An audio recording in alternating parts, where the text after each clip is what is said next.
on my Facebook, live on LinkedIn. All right, guys, we're going to start this program here shortly.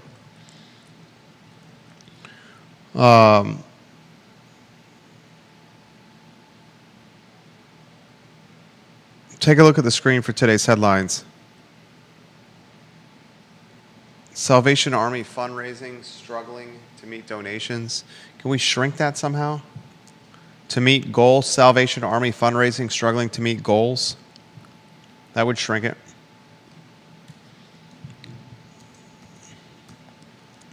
Tubby's reopening on High Street. I found that to be good news. I'm curious how it's reopening. Like, I'm curious, Judah, if it's under the same ownership or new owners, Tubby's. It's a good question. I would imagine that it's probably new owners. I mean, if the previous owners were ready to throw in the towel, it seems odd that they would just randomly decide to reopen. I thought the same, especially since the previous owners were selling the equipment they have at auction. But if it is new ownership, they are probably wise to leave the name. 100%. Totally agree with that. If it's new owners, you take it over with the equity of that much time behind the brand, right? Yeah.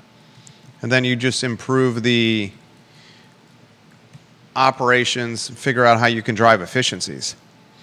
Talk about that on the program. Since 1982, Tubbies. But, I don't have the exact, we're just talking out loud here. If you guys know, put it in the feed. We'll relay it live on air. Of course, we're going to talk that UVA win. What a win. What a win, ladies and gentlemen. Like and share the show. Like and share the show. We're going to start the program in a couple minutes here.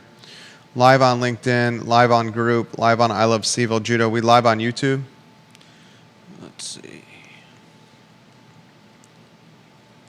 Yep, live on YouTube. We're good there. And we're live on Twitter. Excellent. Which headline most intrigues you and why? All the channels are up and running that we need to have up and running. Oh, man. I think it's wild that UVA is getting fined, and sad that 19 people were hospitalized. But kudos to UVA for kicking butt against FSU. $50,000 fine is nothing. $50K fine for UVA for the national attention for the brand is nothing. The 19 people injured is something. Definitely. And UVA is going to have to figure out if there are future field rushing situations, how to create a safer scenario. We'll talk about that on today's program. We'll obviously lead with the UVA win on today's program. Let's rock and roll, Judah, when you're ready. We'll start with Charlottesville Sanitary Supply, too, on giving them some love. Quiet on the set.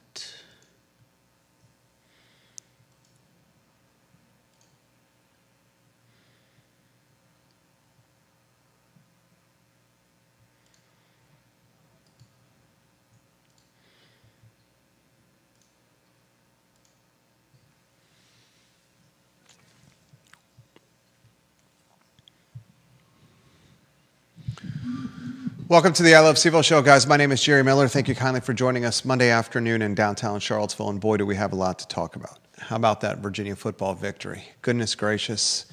The world saw Tony Elliott and Virginia football shock and stun the Florida State Seminoles right here in Charlottesville at Scott Stadium. And that dominated the sports news cycle for a 24-hour period of time. In a news cycle, especially sports, that is very fickle with its coverage. It will offer coverage to something in the moment, and that coverage is short-lived. That was far from the case for Tony Elliott and Virginia football. For a 24-hour period of time, Tony Elliott and Virginia, the talk and toast of the country and the college football ecosystem. We'll talk about that victory, including Chandler Morris, including the embattled head coach Tony Elliott, his offensive coordinator Des Kitchings. We'll talk about Chandler overcoming 3 interceptions. We'll talk about the nail-biting fashion of the victory. We'll talk about the significance of the win historically. We will talk, ladies and gentlemen, the economic impact currently and moving forward for Virginia football and a successful product on the gridiron. We'll talk the storming of the field. 19 people injured, $50,000 fine, the $50K fine, small potatoes, peanuts for the brand exposure generated from that storm stampede. Ladies and gentlemen, the 19 people injured, that certainly is something. Some reports of one female student with 2 broken legs from that stampede. Regardless, a proud time to be a Virginia fan. Your head's held high, your chest out on this Monday afternoon, guys, with Virginia in the top 25 of one poll right now in a matchup with the Louisville Cardinal, ladies and gentlemen, set for this weekend in Louisville. A lot we're going to cover on the program. We will talk Tubby's reopening on High Street. We will talk on today's show the Cavalier Daily up in the heat on UVA with its lack of payment in lieu of taxes program, owns a boatload of real estate. Judah, you're going to put that in perspective with the Cavalier Daily article and what it owns and its significance when we get to that story. And we'll talk Bluebird Landscapes taking over the real estate, the lease for Wicked Hits on Harris Street. And ladies and gentlemen, the Salvation Army struggling to meet fundraising goals. The same Salvation Army that is a key player in this homeless epidemic that Charlottesville is experiencing. One of the few providers, one of the few purveyors, one of the few partners willing to help solve or quarantine or alleviate the homeless epidemic that's happening in Charlottesville. And right now they're struggling to meet fundraising dollars. A lot we're going to cover on the program. We want to give some love to Charlottesville Sanitary Supply. 61 years in business. John Vermillion, Andrew Vermillion, and the Vermillion family is 5 generations strong in Albemarle County. The Vermillion business, Charlottesville Sanitary Supply, is 3 generations strong. You can find it online at charlottesvillesanitarysupply.com and on High Street, their brick and mortar, where they have some of the best customer service that's out there. Pool robots, if they're broken, they have a mechanic on site that will help you repair them. Your vacuums, they're expensive. If they're broken, they will help you repair them. Anything swimming pool related, they will help keep that water healthy and clean. Anything product related for sanitary strategies or purposes, you go to Charlottesville Sanitary Supply in person or online at charlottesvillesanitarysupply.com. Keep the businesses in operation, the businesses we want to see survive another 61 years. And this honest business is certainly one of them. A lot to cover on the show. Judah Wickower, studio camera, please. And from studio camera, I will welcome you on a 2-shot. So much to unpack with the UVA storyline, my friend. A shocking victory over the Florida State Seminoles, a top 10 football team. In double overtime. In double overtime, my friend. My wife watched it from start to finish. Nail-biting capacity. A stampede that is one for the memory. A stampede that is one for maybe generational significance. A stampede that left 19 injured. The $50,000 fine, small potatoes. The second fine that comes, $100,000, small potatoes. The third fine that comes, small potatoes. The highlights that aired on ESPN, ESPN2, Game Day, Sports Center, you name it, Instagram, social media, the brand equity and that return on that exposure is significantly more than the $50,000 fine. I will not trivialize 19 people getting injured. I think Virginia certainly has to figure out a strategy, UVA, for future stampedes that may or may not happen. If there's another stampede that could happen for this Virginia football team, probably looking at the Virginia Tech game. If that's going to happen, we know the history with the University of Virginia with Virginia Tech. Still, the positives are plentiful, the positives are bountiful, and we should start with them. I'd like to highlight, and you jump in. I know college football, not necessarily your cup of tea, but you're a man of who, like me, studies human behavior and sees storylines and trends that we can talk about on the show. First, Tony Elliott. We have to start with the football coach. Tony Elliott entered this season, his 4th season in Charlottesville. Make sure we get those lower thirds on screen, please, too, Judah. Tony Elliott, his 4th season in Charlottesville, he entered with the least amount of victories of any power football coach over the last 3 years. You can make a convincing argument that UVA was the bottom of the barrel of any power football team over the last 3 years. The wins is a data point that backs that statement up, the least amount of them. Yeah. He entered this year with a completely revamped roster. 40% of the roster, roughly, new to Charlottesville, accumulated through the transfer portal. Virginia football roster, brand new. His assistant coaches embattled. His assistant coaches under fire, just like Tony Elliott himself. His offensive coordinator, Des Kitchings, was literally on the cusp of being hung in effigy.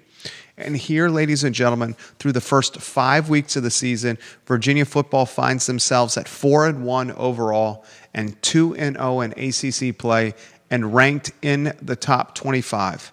They were a whiskers hair away, Virginia football, from starting the season 5-0 and 3-0 or 2-0 in conference play because the loss to NC State, despite being an ACC team, was technically an out-of-conference game. We must start with the praise and props by directing it to Coach Tony Elliott.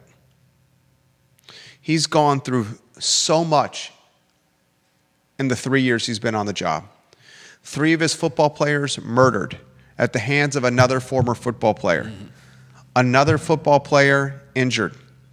He's had fan base turn on him. He's had empty seats at Scott Stadium. 30,000 fans, half the stadium full, was a success for most of his tenure.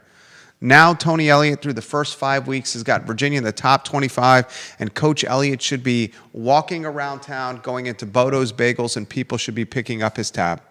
Coach Elliott should go to Riverside Burger and people should be picking up his tab. Tony Elliott should be going to the Mill Room and people should be picking up his tab. Tony Elliott, after that win against Florida State, should not pick up a food, lunch, dinner, breakfast, or bar tab for the rest of the year. Incredible win. From Tony Elliott and Des Kitchings, the props and praise we just gave them, I think we have a superstar in the making, ladies and gentlemen, and Chandler Morris. He's got 10 touchdowns on the season, just 4 interceptions. He's a gunslinger. Chandler Morris is going to make a mistake or two each game, but he's got a shooter's mentality in that he forgets the mistake quickly, gets back, commands and controls the huddle, gets back in the pocket, and forgets the mistake he makes, and he leads the team to victory. We saw that with that pass to Xavier Brown. This guy is not just the face of the program. This guy is not just an improved version of Anthony Calandria. This guy is not the unquestioned leader of Tony Elliott's football team. But I'm telling you, if Chandler Morris was 3 or 4 inches taller, you're probably looking at a first-round draft pick here. He's got that much moxie. And I still think Chandler Morris is going to have an opportunity to play on Sundays. Do I think he's going to be a starter? I think that's a long shot. But I think Chandler Morris very well could hold a clipboard, and he clearly is a coach waiting to happen. His dad a football coach. You have depth in the wide receiving core. You have so much depth at running back. Goodness gracious. Virginia may have 3 starters, first, second, and third string for Virginia, and may have 3 starters, ladies and gentlemen. And this transfer from North Carolina, this transfer, Jamari Taylor, who goes from lower levels of football, this guy is a bona fide star, ladies and gentlemen. Jamari Taylor is a bona fide star. Now, what's next for Virginia? And Judah, you jump in here in a matter of moments. UVA has Louisville on the docket, and the Louisville Cardinal have UVA's number, and Vegas knows this. 3:30 kickoff, October 4th, Saturday. Louisville plays host to Tony Elliott's team. The Cardinal, 7.5-point favorites. Louisville's not ranked. UVA is. Still Louisville, a 7.5-point favorite. The line at 62.5, another shootout. UVA, if they go into this matchup against Louisville, ladies and gentlemen, and if Virginia is able to shock Vegas and stun the Cardinal, and they've struggled to do so in years past, then I'm going to say this, and I know what I'm about to say may give you pause.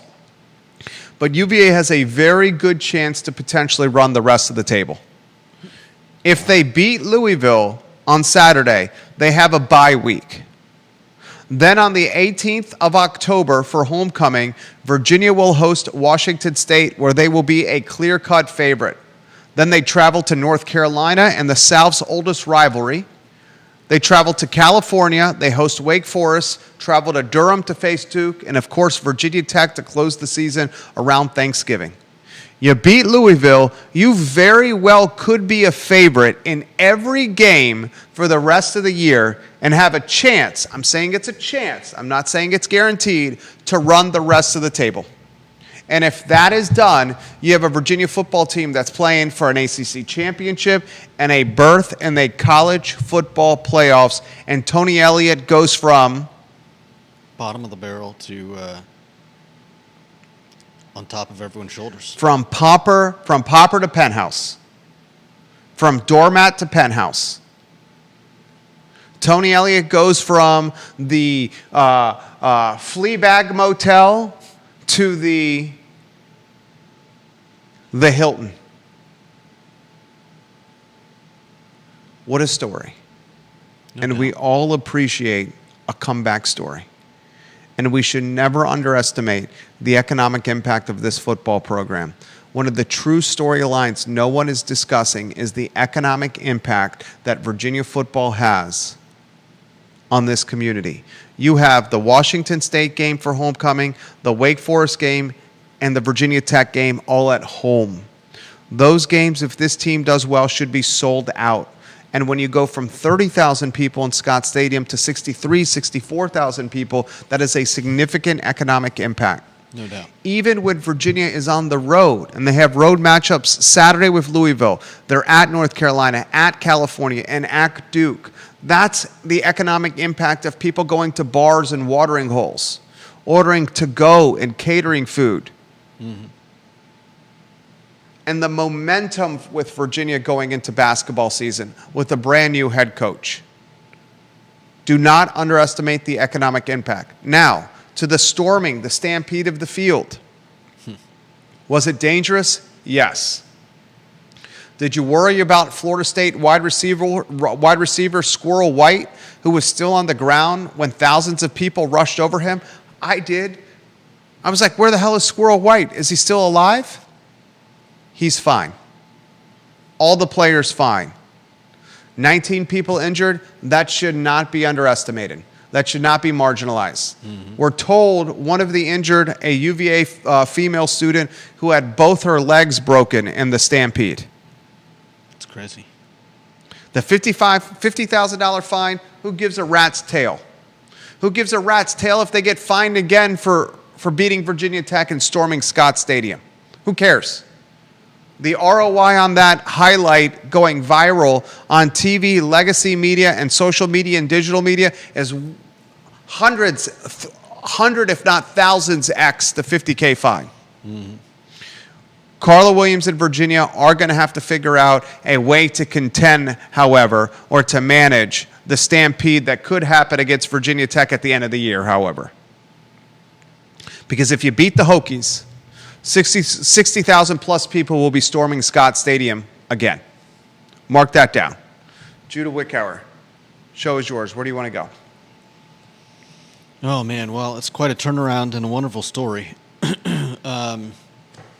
I'm glad to hear that UVA is doing well. And weren't they wasn't FSU favored exactly the same amount. 6.5, Florida State favored at game time. This Louisville matchup is a 7.5 point line. Okay, I thought it was 7.5 at one point. 7.5 to start the week on Monday. So I'll give you that. Yeah, absolutely. So opening against Florida State, Virginia a 7.5 point dog.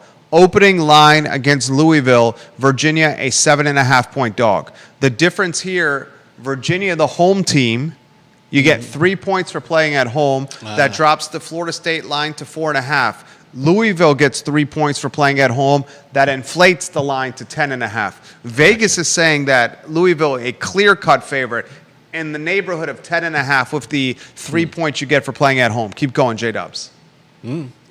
That's it. It's a great underdog story.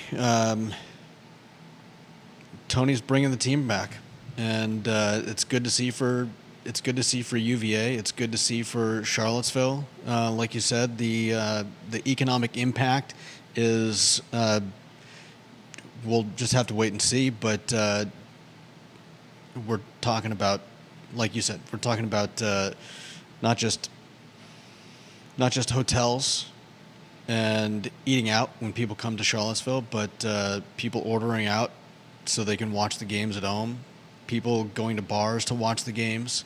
It all adds up. So it's an exciting time for UVA sports. And that kind of leads us into talking about UVA paying money. Payment in lieu of taxes program. Yeah. Programming note, tomorrow's Jerry and Jerry show and Judah will air Wednesday at 10:15 a.m. Tomorrow's Jerry and Jerry show will air not in its traditional 10:15 a.m. slot on Tuesday, but will move for this week only to Wednesday at 10:15 a.m. I have a conflict tomorrow that has important priority. So the Jerry and Jerry show spotlighting Virginia Sports Hall of Famer Jerry Hootie Ratcliffe, who's covered this football program and this athletic department for more than 50 years. That show will air on Wednesday at 10:15 a.m. Cavalier Daily, Judah Wickhauer, Set the Stage, Payment in lieu of taxes program. Cavalier Daily, ratcheting up the heat on Virginia. I respect the independence of the student newspaper, the Cavalier Daily, and how it's unabashed and unafraid with its coverage of UVA.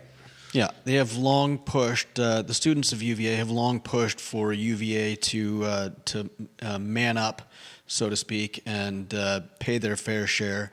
And, there's an argument that UVA does a lot for Charlottesville just by being beating Florida State on football.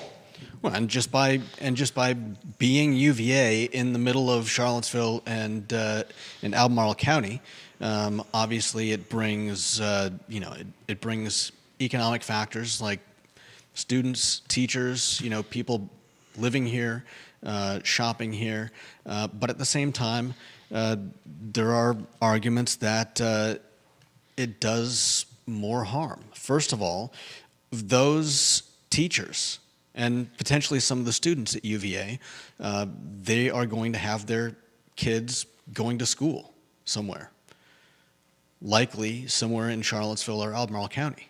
And the fact that UVA is not paying any taxes on, I believe it's 97 swaths.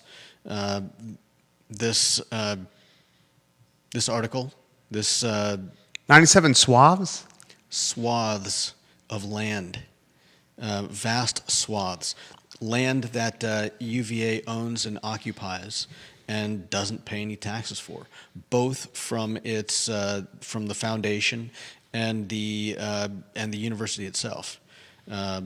What's the Cavalier Daily had an estimate there of tax collection yearly that it would be kicking to Albemarle County and the city of Charlottesville. What was that estimate in that article?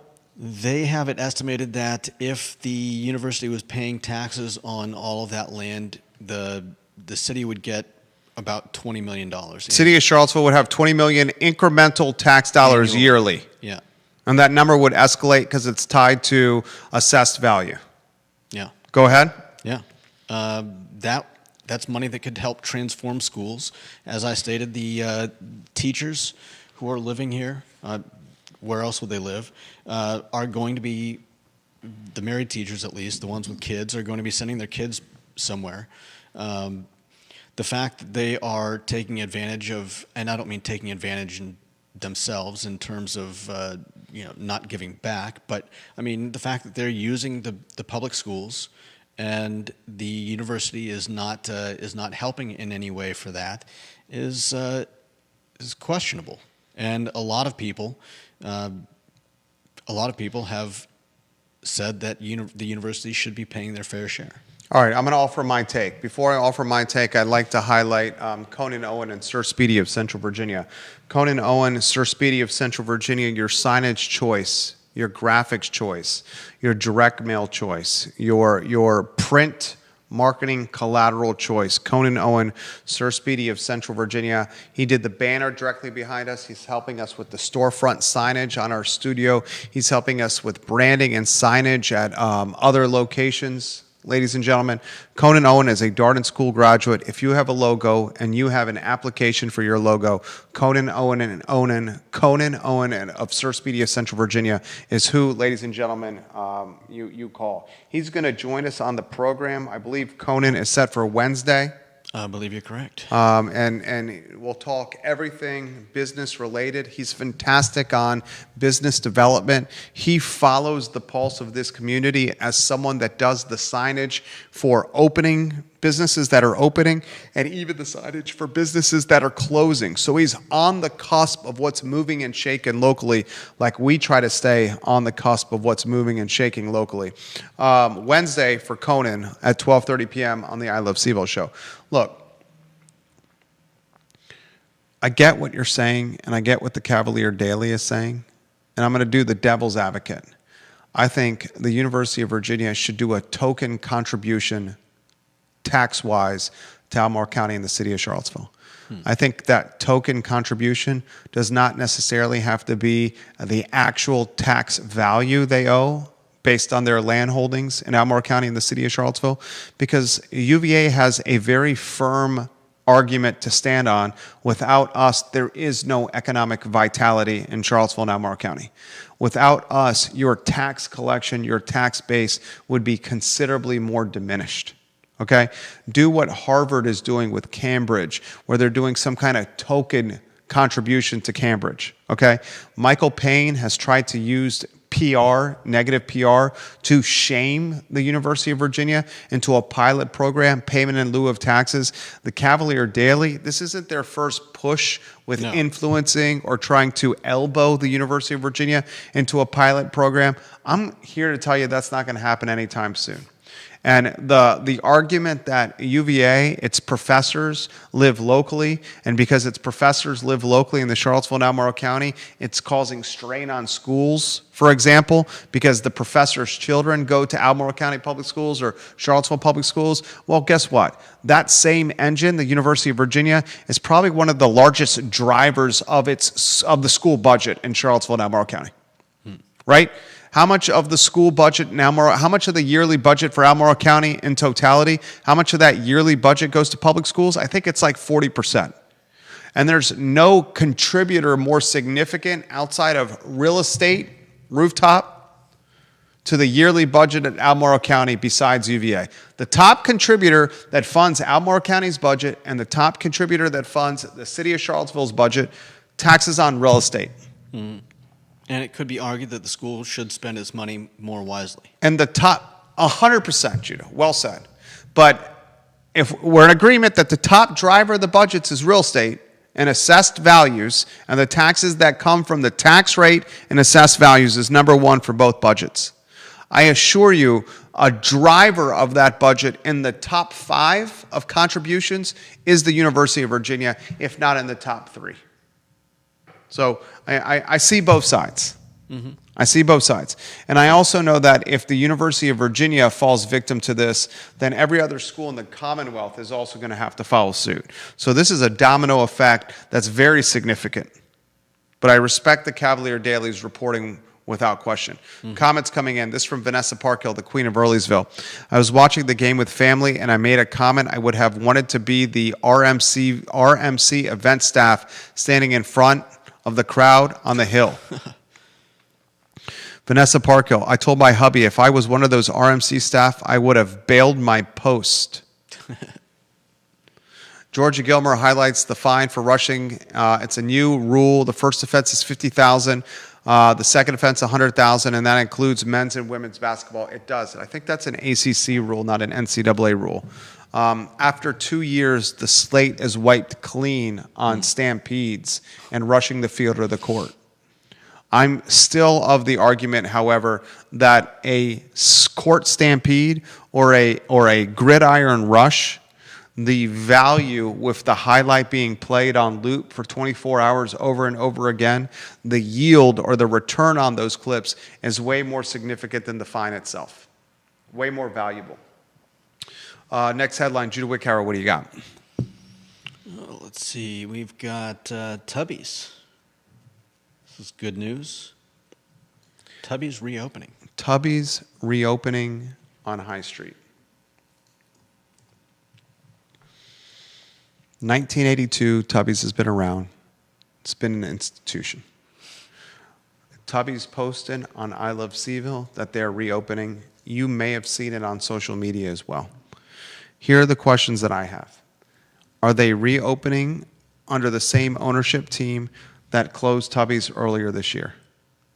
Because the team that closed Tubby's earlier this year had a live auction take place the day after they closed inside the restaurant where the equipment was sold for pennies on the dollar. And the team that closed Tubby's earlier this year, there was certainly financial duress with the business. Who are the new owners? Are they new or are they the previous owners? The next question I have is this. What's going to be different for this business versus how Tubby's previously was run? What's the old saying? If you do the same thing over and over again and you expect a different result, isn't that the definition of insanity? It usually is. What will be done differently in this institutional 1982 launch and this business? Do you really think there's any chance that it's the same ownership? Well, this is why I asked the question. I go to the Tubby's CVille website, tubbyscville.com. Nothing has changed with the website, and the team that owned it or were managing the restaurant, it's still the same photo on the hero slot on the above the fold photo on the website. So no image, graphics, branding change whatsoever. You go to the about page on the website, no change on the about page, nothing. So I don't have any insight or intel on this. Is anything changed on the website? Nothing has changed on the website. I would think that may just be a matter of time, needing some time to change it. Is that what it is? Or maybe nobody can find the password to log in. I mean, it could be as simple as that. We do know that they're opening October 3rd. October 3rd is Friday. 469 people shared their Facebook post that they were opening again. That's how beloved this brand is. Yeah. This is a positive for the High Street corridor. No doubt. This is a phenomenally located restaurant with multiple entry points into that parking lot. I'd like to know what will be done differently. That's all I'm curious about. Because if the expectation is doing the exact same thing and having a profitable restaurant when times have become even more challenging than since they closed, I don't see how the outcome is any different. Was that the reason they closed, or was it just the reason fatigue? Any restaurant closes is the same. Not enough money. Okay. Right? If the restaurant's making enough money, unless there's absolute malpractice or malfeasance with ownership or management, the restaurant's not going to close. What are they going to do differently? That's what I'm curious about. We should reach out to Tubby's and see if we can get them on the show. Be a good conversation. Next headline. What do you got, Judah Wickower? Next up, we have the Bluebird Landscapes replacing Wicked Hits. This is on, let's see. Here's the headline. On Harris Street. Bluebird Landscapes is a gardening and landscape maintenance service committed to outstanding customer service that's on their website. They do weeding and edging, fine pruning, and perennial care. Small-scale garden design, unique seasonal plantings. This is a gardening landscaping business. They're taking over for Wicked Hits.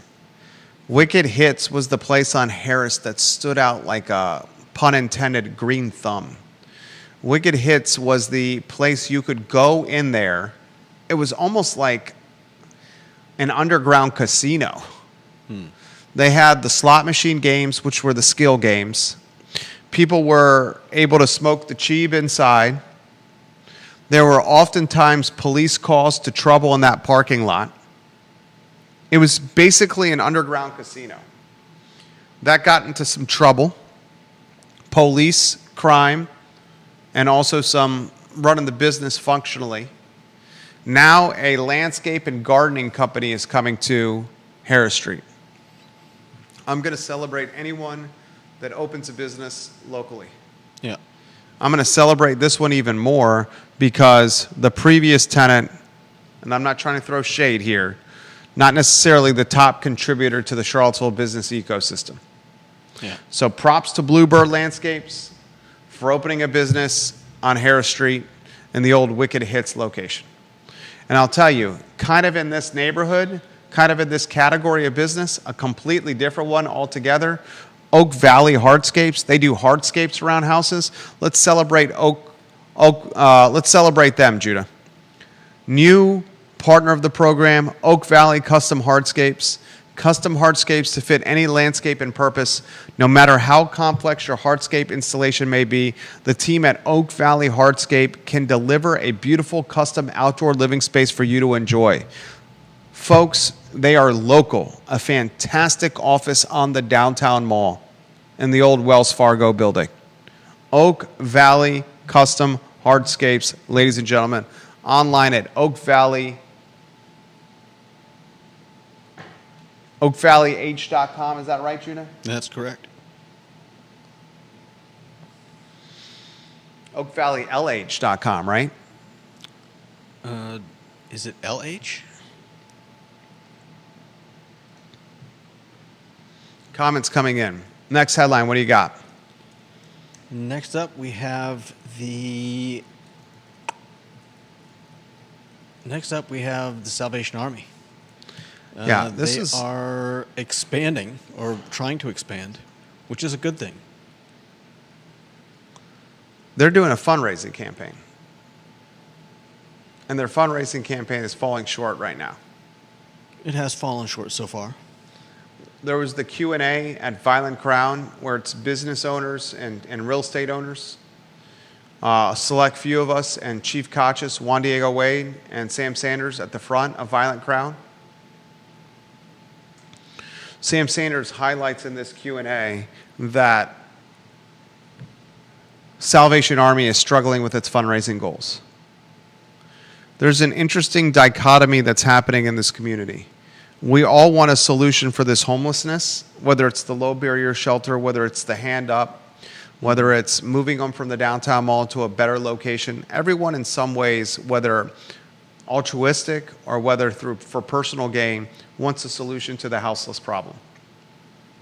One of the key players in this homeless solution is the Salvation Army. Yeah. And they're struggling with their fundraising dollars. Yeah. So where is the rubber meets the road here? Struggling to meet your donation level. And these are the people that are entrusted or expected to solve one of the partners or vendors this homeless issue. It's either sad irony, it's either double talk, maybe it's the sign of the stretched dollar for people with donations. Yeah. Still, the Salvation Army is struggling to collect dollars. Yeah. I wonder where's the push from from the housing activist community. You would think that with all of their organizing, they would be getting the word out, and this money would be covered in no time. Yeah. Why is the activism not centered around helping them fundraise? It's a great point. All right, next headline. What do you got? I think that's pretty much it. Ladies and gentlemen, the Jerry and Jerry Show is going to air Wednesday at 10:15 a.m. instead of its regularly scheduled period in time tomorrow. That's just for this week, Wednesday at 10:15 a.m. with the Virginia Sports Hall of Famer Jerry Hootie Ratcliffe. Office space needs. If you have any needs for office space, direct message me, email me, text me, call me. We have an abundance at office space at our disposal, anywhere from $400 a month to $10,000 a month. Literally that range. We can tailor-made the office space needs for you. If you're looking to bring any kind of business concept online and need real estate for it, we can also help you with that space, ladies and gentlemen. We're very creative with doing that with our holdings. That's the show. Judah Wickower, yours truly, Jerry Miller, on a Monday in downtown Charlottesville. Thank you for joining us. So long, everybody.